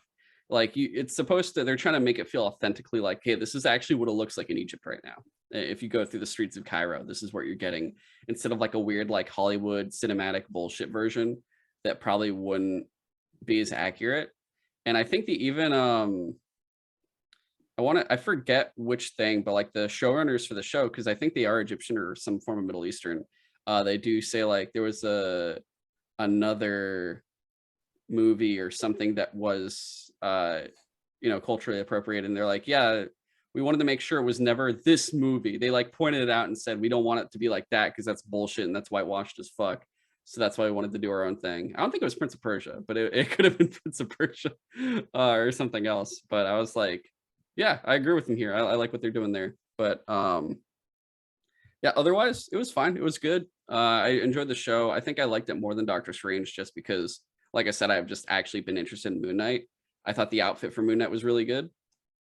The design for it was great. I did see they did like the Stephen Grant suit, which was That was interesting, Mr. Knight. that is a more recent outfit I think they've done in the comics too. I've seen that in like a few comic covers. And then it just make me think like, what's Jake's Moon Knight outfit gonna look like? Is it gonna be something horrifying or whatever?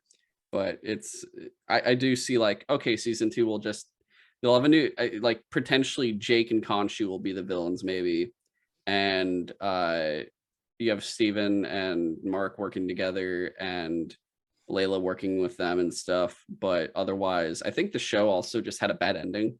And like the ending, I thought the ending was very whatever. It seemed very sudden.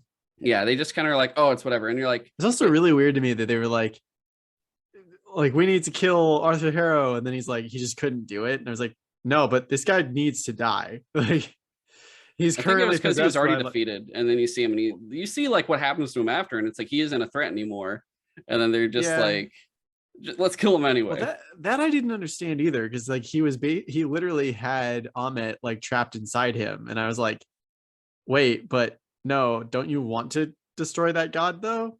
Like she literally wants to kill pretty much everyone. Yeah. So I mean, yeah, but yes, it's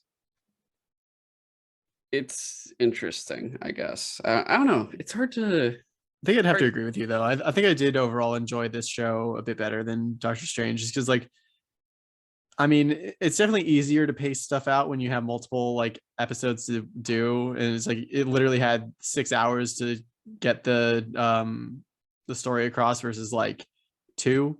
Yeah. But like Doctor Strange felt really fast paced in some places. Like Scarlet Witch, like they went to Scarlet Witch for help, and then it's just like, oh no, she's the villain now, and it's like, that was jarring. Okay. So I just think overall I did enjoy Moon Knight pacing wise, and just like I was actually interested in like, where is this going? Whereas Doctor Strange, I was like, I guess I'll just sit here and watch what happens for 2 hours. Yeah. But leaving that with well, it is also a thing with the ending where it's like Loki, where you're just kind of like, oh, okay, if there's no season 2, this would be really fucking stupid. Yeah. But I just also think Disney Plus Marvel shows haven't had any good endings. None of the endings have been good. They've all just been because they kind of always like, feel like they're supposed to lead into the next thing. yeah. So And it literally I think feels that's what I don't like incomplete. about. That's an issue with Marvel is I'd like them to just show a wrap on something, and they can return, but just give us an ending. Stop just trying to being like to be continued in whatever movie or show comes after, whether it's connected or not. But hey, it's happening. Go watch it. Fuck you. So that message feels like it's always there, kind of with them. Bringing in one last question before we leave here. Are we tired with Marvel? I wouldn't say I'm tired of Marvel. Like I definitely don't get as excited for every one of their movies as I used to, but I still can. The first 2 phases, we were excited for everything. Yeah, but like at this point, I'm like, no, I'll see the next one just because like at the very least it'll You're be this invested already. And that too. It's like it's a little bit of like it's just 30 movies in. Yeah, I'm invested in the storyline, like and like I gotta watch the newest episode of this series essentially. And 2, it's just like and 2 at the very least, it's just like it's usually a fun watch. So even if it's not the most compelling, deep philosophical story that makes you think about it for a long time, it's at least like a fun couple hours usually. Yeah, it is. It definitely just feels like you're now just kind of going. I'm like, oh, I'm gonna go to Great America really fast, go on this roller coaster, and then I'll leave. And that's it. Like I don't feel like there's anything else. Like I'm getting a little tired just for the sheer fact of I don't like it taking up the entirety of the film calendar, or like there's stuff taking up the entirety of the film calendar. It takes away from everything else, and that's the one thing I think I don't like the most there. But otherwise, yeah, I'm just kind of, I guess if anything, the good thing about this is it's going to show me when a show or movie does stand out. It'll be very clear when it does.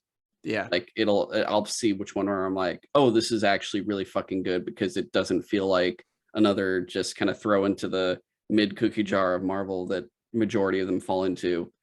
And this, unfortunately Moon Knight still goes into that jar. It doesn't go into the higher end. Yeah. But I'm very curious to see when the next one actually will be, because at least at this rate, at this like point of track record that they have, it doesn't feel like any of them really are hitting that at all, or will hit that, at least for the foreseeable future, except maybe Blade, because I really want to fucking see Blade. I keep forgetting that's on the phase 5 horizon. Yeah. But yeah, that's it. Hope you guys like that. Like I said, Moon Knight, I wish we could have, I think if we had known more about Moon Knight, we probably would have actually been angrier. Yeah. Like the way everyone else, I guess, that didn't like it, more or less. But, this has been Sutro Sidetalk. We talk, we watch and play. If you can support us, subscribe on whatever platform you're listening on. If it's Apple Podcasts, give us 5 stars. If it's Spotify, please rate us. And if it's YouTube, give us a like and subscribe. You can follow us on Instagram, TikTok, and Twitter. We are pretty much back up and running on Instagram and Twitter. I'm still going to be working on getting TikTok going with some new clips and stuff. So look forward to that very, very soon. And, follow James on Twitter at InvaderJim124. Follow me on Twitter at GoGoComzilla.